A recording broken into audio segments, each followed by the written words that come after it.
The workshop was heavy with the smell of grease and the tension of unspoken judgment. Light from the ceiling flickered off metal tools, casting shadows that stretched like ghosts across the floor. Ethan stood still, his chest rising and falling with sharp breaths, his eyes fixed on the hulking machine in front of him. It wasn't just a piece of metal, it was the wall between him and the woman he loved. His blue overalls were already smeared with oil, his hands trembling slightly though he tried to hide it. Around him, apprentices whispered, their blue uniforms blending into the dim light. He could hear their murmurs, mocking questions, doubtful tones, curious chuckles. Each whisper was a blade against his already fragile spirit. Then Sophia's voice cut through the room, sharp, cold, undeniable. She stood tall in her navy dress, her hair perfectly in place, her lips curved in a smirk that didn't belong to love but to power. She pointed at the giant engine, her finger steady as judgment itself. "Fix this," she said, her words echoing off the walls, "and I'll marry you." Gasps and murmurs followed. Ethan felt his heart tighten. Her condition was public, her test cruel. Love was never supposed to be performed on a stage, yet here he was, trapped in the spotlight of her challenge. He wanted to scream, "Why? Why turn love into a trial? Why bind my heart to a wrench and bolts?" But no words left his lips. Instead, he knelt down before the engine, wrench in hand, as if bowing before a merciless god. He tightened a bolt, loosened a valve, wiped his forehead, and kept moving. Every sound of metal echoed in his skull like questions he couldn't answer. Sweat dripped into his eyes, mixing with oil on his cheek. If I fail, I lose her. If I succeed, do I truly win? Behind him, the apprentices whispered louder. He can't do it. Does she even love him? This is cruel. Their words stung, but he pressed on. He glanced once at Sophia. Her arms were folded, her gaze cold. Was she hoping he would fail? Or was this her way of proving something to herself?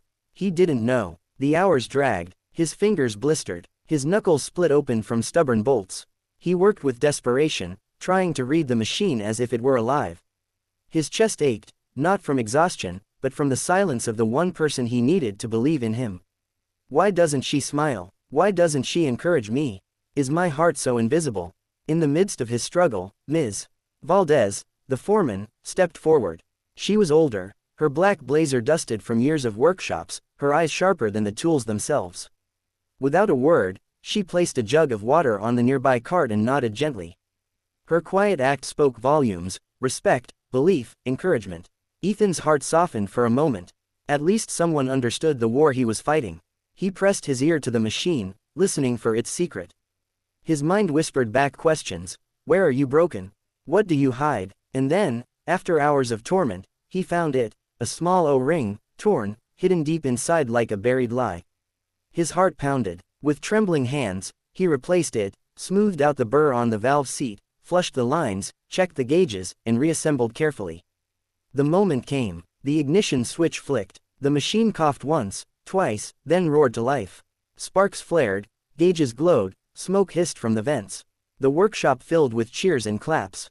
Apprentices jumped, some shouting, some whistling. The sound of victory filled the air. But Ethan didn't smile. His eyes searched only for Sophia. He walked slowly toward her, sweat dripping, his body exhausted, his soul exposed. I kept my part, he whispered.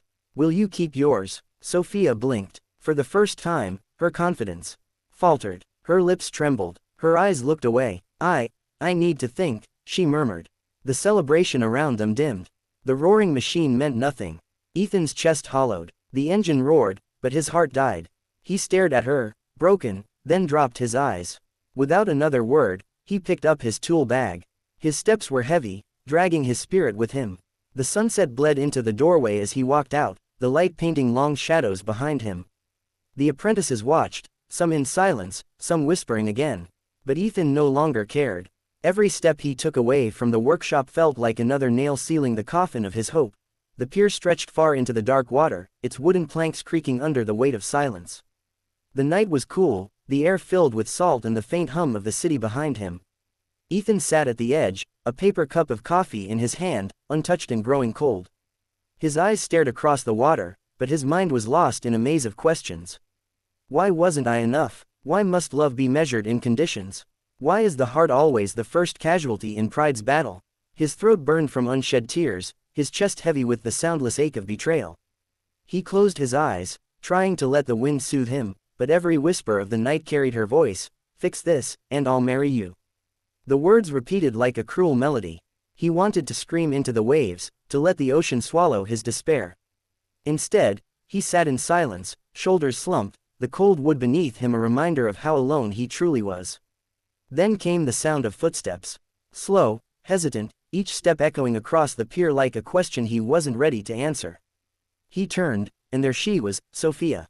Her navy dress fluttered in the night breeze, her eyes shimmering with something he hadn't seen earlier, regret. Her walk was unsure, her gaze fixed on him as though the world beyond his face no longer existed. Ethan's jaw tightened, his heart twisted between anger and longing.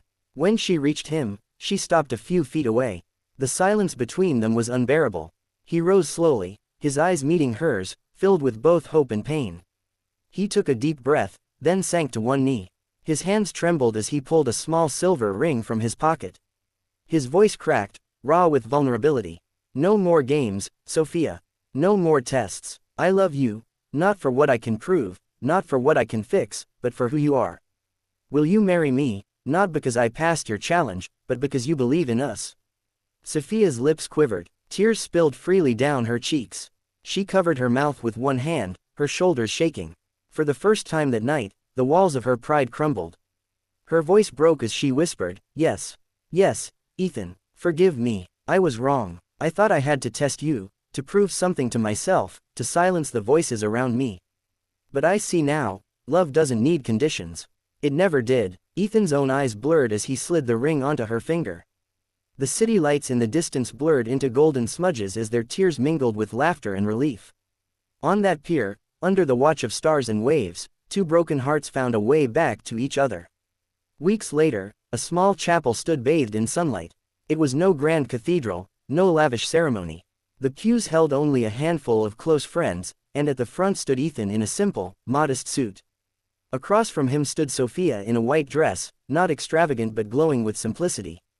Her eyes shone not with pride, but with humility and love. They held hands, exchanging vows that carried no conditions, no challenges, only promises. Ethan's voice trembled as he said, "I will not fix you, Sophia, because you're not broken. I will only walk beside you, no matter what comes." Her reply was gentle yet strong, "I will never test you again. I will trust, I will forgive, I will love without asking for proof." Their words echoed softly in the chapel, witnessed by sunlight streaming through the arched window. When the ceremony ended, applause rose, not loud, but warm and real. The couple stepped out of the chapel hand in hand. The late afternoon sun bathed the city streets in gold as they walked together. The world bustled around them, but for them, time slowed. Their shadows stretched long across the cobblestones, their steps synchronized, their hearts lighter than they had been in months. Ethan looked at Sophia, his voice tender. "Will love always be this hard?" She smiled softly, tears still glimmering in her eyes. "Not anymore. Not if we choose to make it easy. No more tests. Just us." She squeezed his hand tightly. They walked further, the sounds of life around them blending into a quiet melody. Children laughed in the distance, a violin played from a nearby corner, and the breeze carried the scent of blooming flowers. For the first time, Ethan felt peace.